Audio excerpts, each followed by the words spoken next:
Welcome in, everybody, to Fantasy Pros. This is the Fantasy Baseball Podcast. I almost screwed up. This is what happens with my brain. Oh, my goodness gracious. Welcome in, everybody, to Fantasy Pros.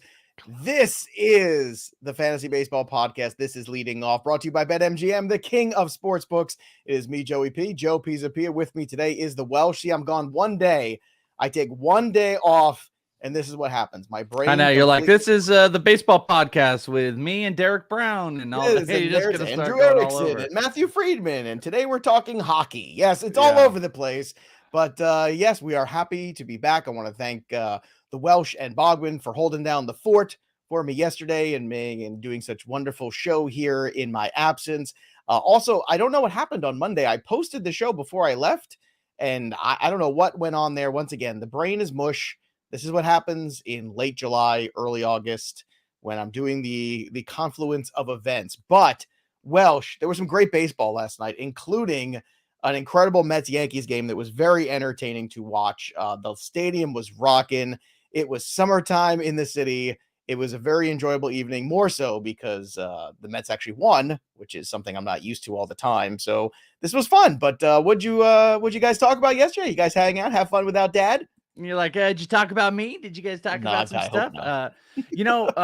We had some fun yesterday, but I was expecting an open up of a wrestling update on how it was. This was the first show without Vince McMahon. This is you love this stuff. I mean, was it amazing? Was there anything incredible that happened? It was. Well, it was a very good show. First of all, we did get some, we get the Roman Reigns, we got the bloodline, the whole thing. We did get Ronda Rousey showing up for a little cameo too. We got a return of Rhea Ripley, which was super fun. But the energy in the building was awesome. It felt like everybody was just kind of free. It felt like the performers were a little bit more free, potentially. There was something loose and fun, and everybody was just like, yay, we finally wanted this for years. Wrestling or Edwin Diaz's entrance? Edwin Diaz's entrance is pretty amazing. The trumpets are pretty fantastic. I'm not going to lie. But I've been in that building for two very important Triple H moments. I was there for the first time he is running the show, so to speak. And I was also there in 2002 when he returned and wore the Canadian tuxedo all denim outfit, which was one, again, to this day, the longest, loudest crowd I've ever been a part of anywhere for any event, sporting or otherwise. It was wild. The energy in the building. I get goosebumps just talking about it. It was an amazing thing. So I'm Triple H's good luck charm at the end of the day. And hopefully we're a good luck charm here for you guys. We're getting closer to the trade deadline. We got a lot of fantasy to talk about, a lot of wagering to talk about. So let's get to it. A lot of headlines today. Let's start with the Nationals saying that their general manager saying they're not going to dilute the trade for Juan Soto by worrying about bad contracts. So this is the right answer to give, but I don't believe him, Welsh. Is that okay? No, you cannot believe it. This is every day I'm more infatuated with this entire process. Funny enough, today, most likely you would hope Patrick Corbin's last start as a National, as he's going to be going today. But yesterday we were talking about this report that Jim Bowden put out that this was going to be the biggest haul in the history of baseball, that this would be a historic trade. And I've been sitting on like, what does that look like? And the Patrick Corbin stuff always is in the back of my head that I'm like, I don't know how, like, are we really going to look at this? And I had asked Boggs yesterday, and I guess I'd ask you the same thing. Like, what does the most historic trade in baseball history look like? And can Patrick Corbin be a part of that? Because I feel like he will dilute it. This is the right thing to say. I just am not sure what speak. I don't know what left is right, up is down at this point with the trade market and Juan Soto. It's look, for anybody who says, oh, we spend too much time on this, it's not every day that the 24-year-old best player in baseball gets traded. I mean, this is huge. And look, the people are kicking the tires on Ohtani.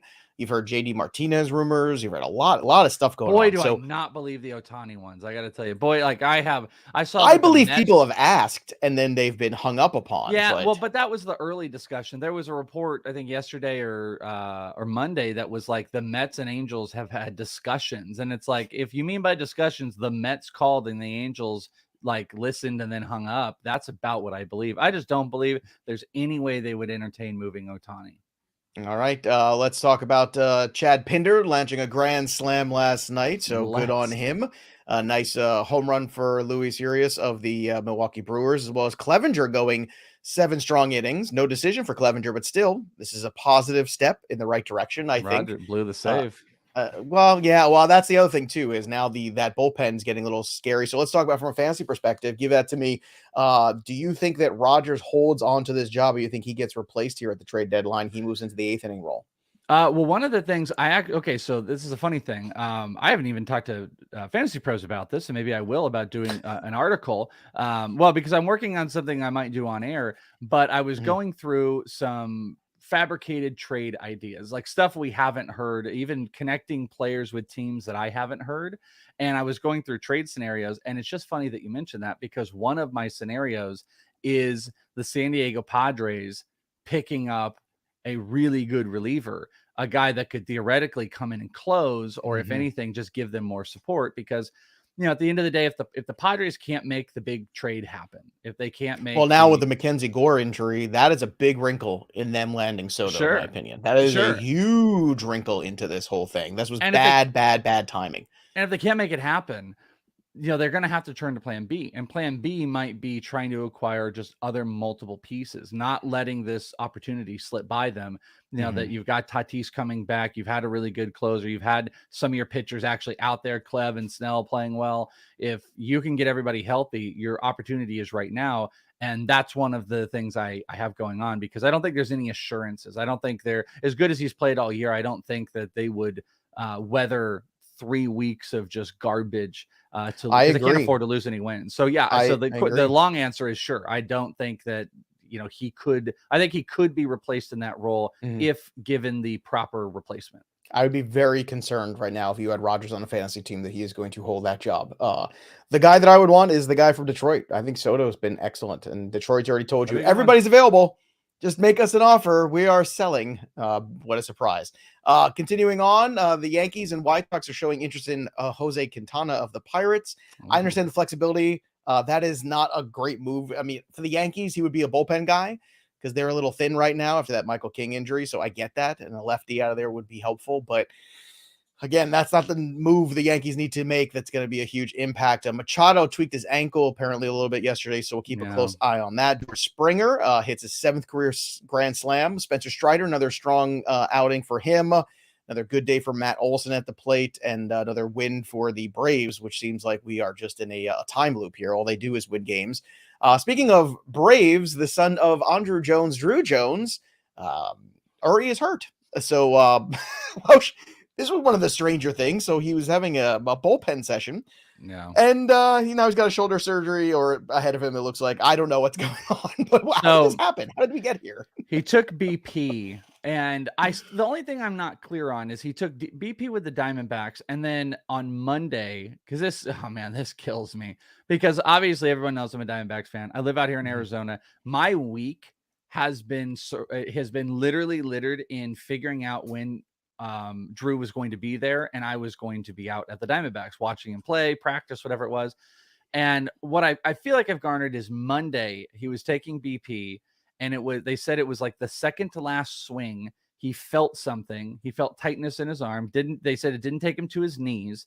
And now the early indications, the fear is this is going to take him out through spring training, and there could be a surgery required. But today he's going to see a local team doctor, and they'll have that determination. If he doesn't have surgery or they wait, he'll probably stay with the Diamondbacks, and I'll probably try to go over there. If he does have surgery, similar to Jordan Lawler, similar to Corbin Carroll, he would probably go home for a bit, come back maybe in a couple months, maybe come back, hang around for instructs. But it's a brutal blow. It's weird. And I got it shared to me no less than 10 times between texts and DMs and instant message, all that. I get stuff. Everybody. Sucks. Thanks, guys. Yeah. Thanks. The one thing I have to be happy for right now. No, can't be happy. No happiness there. Speaking of the Tigers too, earlier I was just talking about Soto.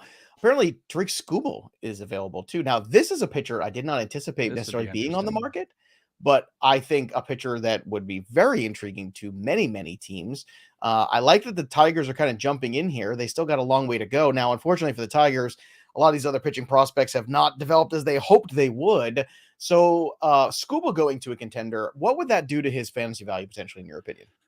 They could boost it. It would be a theoretical boost depending where you go. You know who instantly jumped to my mind was the Seattle Mariners. The Seattle Mariners would be that would be a good get for them, because the thing that he's got going on is just young, controllable. He's got a good contract for years. They're going to be able to control him really well, and the team's going to have to pay up for him.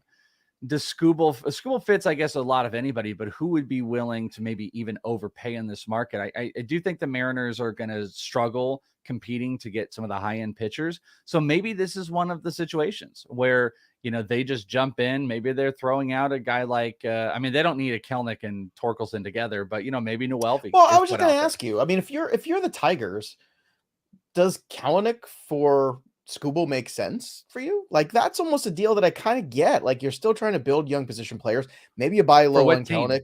Are you saying for the Tigers? For everybody? No, I mean, it certainly makes sense for the Seattle, but does it make sense for the Tigers at this point? If you're going to move Skubal, what are you going to get for him necessarily? And do you want more position players or do you want pitchers? I don't know. Yeah, I just don't think the Tigers would do that move straight up for Kelnick. There's too many warts in his game right now. And Skubal has shown just huge signs of life all year and big strikeouts. I mean, at the end of the day, when you have a young, controllable, successful-ish pitcher, they're going to cost an arm and a leg. And I think it would just cost more. I mean, the Tigers would be better set maybe looking at a guy like Noelvi Marte in that, maybe a couple other pieces instead of a guy like Kelnick. But I don't know. I think Mayor said it in here. Highly doubt Skubal goes anywhere. I kind of agree. I think those are the hardest guys to trade is guys that aren't like pushing up against arbitration. They're young. They're controllable. I keep saying that, but it's just like, why would the Tigers do it unless they get a haul?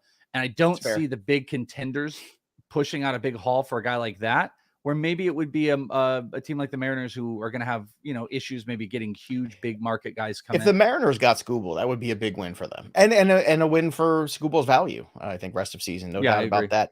Injury lists here. JD Martinez with the back injury was back in on the DH spot on Tuesday, so that's good. Fernando Tatis Jr. was taking full BP on the field. That's a positive.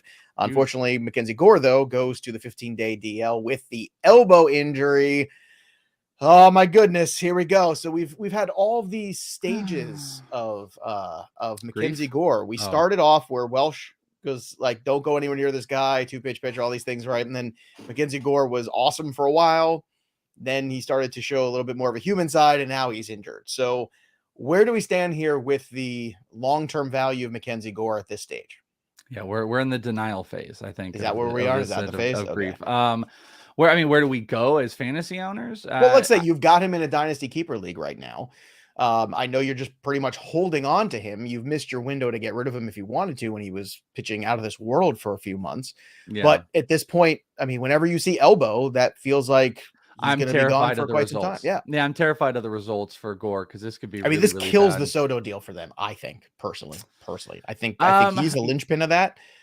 But see, but here's what I would throw out though. Does that mean because of the injury? Does it actually mean that he was not be moved? I think it would just be a medical situation, and it would have to be like no team is. I don't think the Nationals cannot say, hey, yeah, we're taking on this.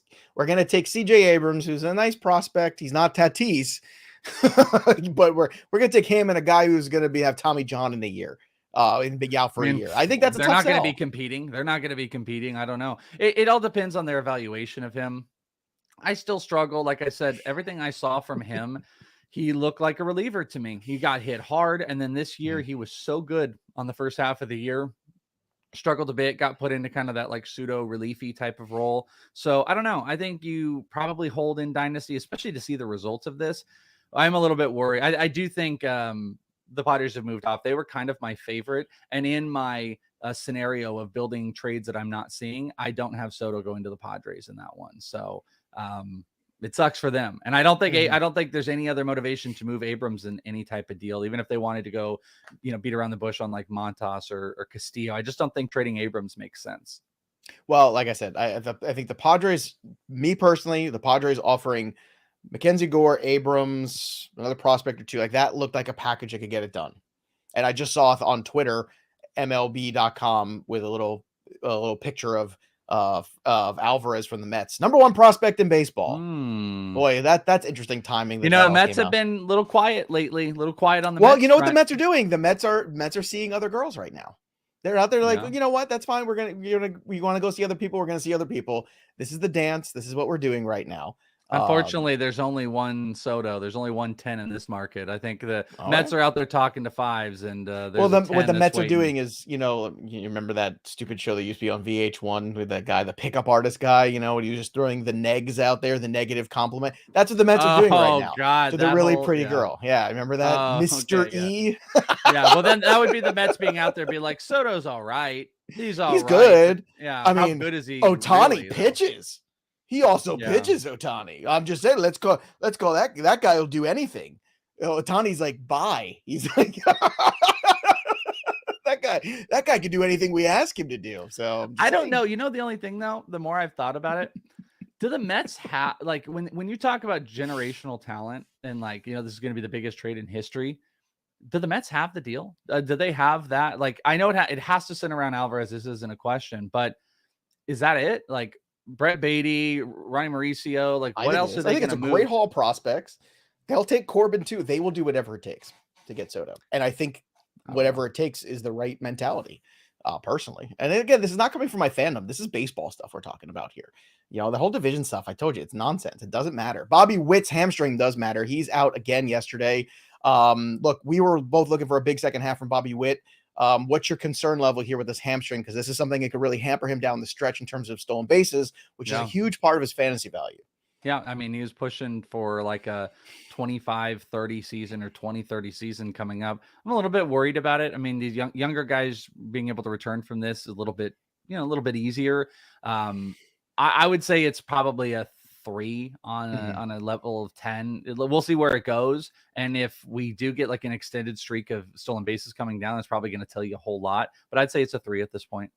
All right. Looking on the rest of Julio Rodriguez was back in the lineup yesterday too. That's good. But what's bad is Chris Bryant dealing with plantar fasciitis, which is very painful. I've dealt with it before. It sucks. Chris Bryant, is this going to be one of the worst contracts we ever seen? Ever? No. This isn't Chris Davis, but it'll be it's going to be nothing's Chris Davis, but like I don't think our expectations for Chris Davis were as high as our expectations for Chris Bryant in terms of career arc.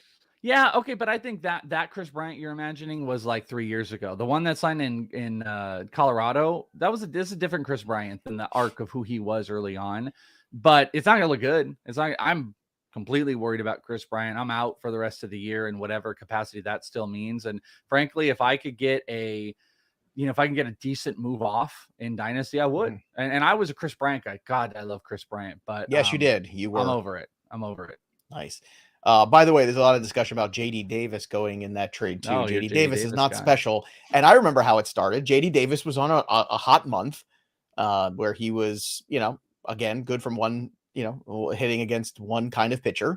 And I was like, yeah, JD Davis can have a run in him. JD Davis is a nice guy to, have on your bench. JD Davis is a nice guy to play in DFS and good BVP matches. I said, he is not special. And I said that, and I took a lot of heat because he was playing very well. What's JD Davis's stats on the year, by the way, Welsh? You want to pull those up for me? Take a look. Yeah, sure. What's the OPS? What's the batting average? I just want to see all the special. You want to start with OPS? I'm like, what's the OPS? I don't know. I don't know what it is off the top of my head. All right, so JD Davis. Give me the batting average and the OPS. That's all I care about. All right, he plays 64 games. His batting average is 236. Yeah, it's not very special. No, and I gotta look over here. Actually, you know what? This is what I want to give you. I'm gonna give you these two numbers. These are even better. His slugging is 343. Certainly not special. And he has 3 homers on the year. There you go. 3 homers on the year. The OPS is 666. The mark of the beast, by the way. His strikeout percentage almost 32% as well. Yeah, that is special, but that's special. Type. Oh, it's special. All right. What else is special is a moment in the dugout for the Cubs. Wilson Contreras and Ian Happ had an emotional goodbye hug as they both expect to be gone next week. So this is another set of players here. Like Ian Happ is a player I've always liked. I always feel like Ian Happ would benefit from more lineup protection. A smile. In a good spot. I always like the player. I think the skill set is interesting. I still think he might be one of these later bloomer guys that as his career goes on, he's just going to get better and better. And Contreras is at his peak right now. So if you are somebody that has Contreras and he gets dealt, Is that a time in keeper leagues to look to move on from Wilson Contreras? Do you see Wilson Contreras being this piece like this is the peak value in fantasy too, not just reality? And if he goes to a contender, maybe I can cash in and get a lot. Maybe I can get Adley Rutschman plus and a whole lot of things like Well, that. Is that something you'd be looking to do? if that's the case, I would listen for sure. I Okay. don't know if I would be. I think the first thing of what you said, if I would put him out there and see what the lay of the land is. And if someone wants to really overpay me, I would be in for that on a catcher, especially getting a young guy, or let's say I just had another one. But I don't know if I would be looking to necessarily jump completely off the train. Long term, the destination he goes to, there could be a lot more run support. There could be a lot more RBI opportunities. It could be a more hitter friendly environment of where he gets traded to. He's also, I believe, a free agent after this year. So we also don't know where he's going to go. Just because someone trades for him doesn't mean that's where he is. And that makes a trade for him complicated because you don't know like how deep is someone willing to pay for probably one of the better catchers in baseball right now on a small buy. So that's where I get stuck with him a little bit, but I would put it out there, see if anybody, but I would probably rather hold at the end of the day. I don't think anyone's giving up Adley for Wilson Contreras in really any redraft. I mean, maybe redraft a little bit, but I even think redraft people would probably halt. Adley, pretty dang good. He's pretty dang good, but Contreras is more accomplished. We all know that. Yeah, So sure. just something to think about, something to ponder there. All right, let's move on here to some more baseball stuff. Let's do some stat heroes here. Pablo Lopez was very good last night. 7 innings, 1 earned, 11 Ks against the Reds. Hunter Green wasn't too bad in this game either, for the record. Just pointing that out. Didn't Love give to up see 12 Hunter Green. homers. What's that? Didn't give up 12 homers in a game. He didn't. He lost 2-1. Pablo Lopez apparently on the block as well. Now, this is a pitcher. Talk about like win potential. If you drop him in an offense that actually scores a run or two a game, my goodness, this could be a huge swing for him. What are your thoughts on a potential landing spot for Pablo Lopez and what that would do for his value? Yeah, Where would you want to see him go? I saw Mish talking about this and saying that he might have actually pitched his last one. But again, this is one of those like they got to give up. It's got to be a huge haul that they're going to give up. Maybe this is coming back to the I feel like Montes and Castillo kind of run the market. And then there's the losers bracket of who can get what. But I just don't feel like Pablo Lopez is going to come cheap.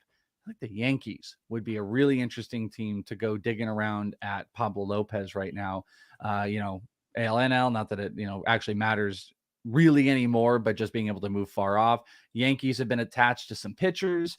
I think that one would make a whole bunch of sense.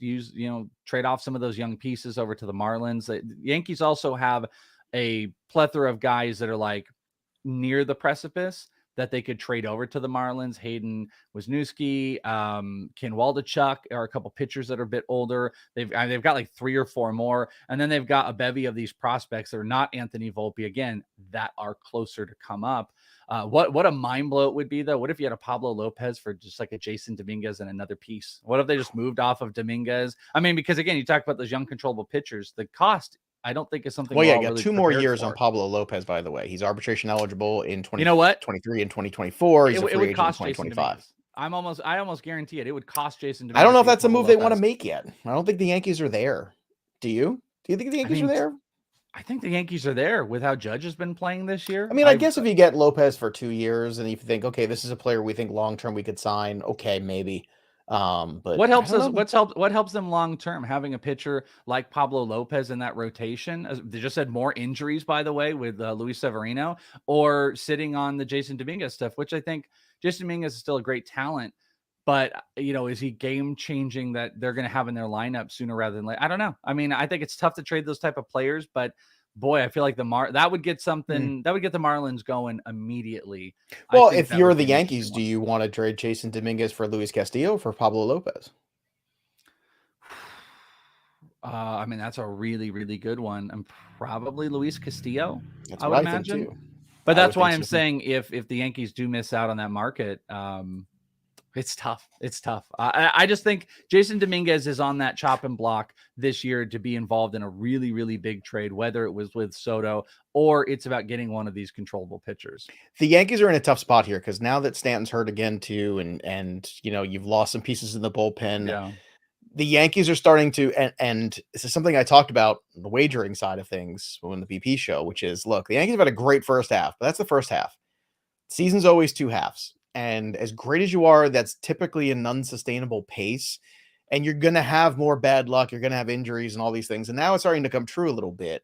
Now, I'm not saying the Yankees aren't a contender. Of course they are. I'm not saying the Yankees won't do everything they can to stay a contender. The interesting piece, though, is they have to now have this moment where they look themselves in the mirror and say, are we the old Yankees that's going to continue to trade our future away to win now, which is what Steinbrenner used to do, right? Or are we this new Yankees that, no, we value our young players and we're going to keep working them in? Because the more you've done that over these last few years, 2009 is further and further away in the rearview mirror. You know what I'm saying? I know what you're saying, but they can get away with making big impact trades without trading their best player, which is Anthony Volpe. They have so many pitchers. I think you could do, because the chat is really blowing up about how they need outfield. You're absolutely right. Well, there's cheap outfield to be had. David Peralta is someone with the Diamondbacks, plays Gold Glove defense. Has Brian Reynolds, I think, would be an interesting fit. But I think Brian Reynolds costs a bunch more. Peralta, I don't know if he does. He's had such a bad year. I don't know if he does. He would. He would. Younger. So? No, I absolutely he's like think to me. He reminds me of like the new Brett Gardner. He could be that guy for them. I think the Yankees could. Let's just, in a hypothetical world, Dominguez and a piece goes get you Pablo Lopez. Then they go to the Diamondbacks. They can trade off maybe one AAA pitcher or a low piece to get David Peralta. And now you've got Peralta and Pablo Lopez to, breathe life into that entire team, where the Boston Red Sox are not going to be heavy competing. We can question, are the Rays going to be really heavy into it? I think the Yankees can just kind of roll. And then Toronto, what does Toronto really have in their back pocket here?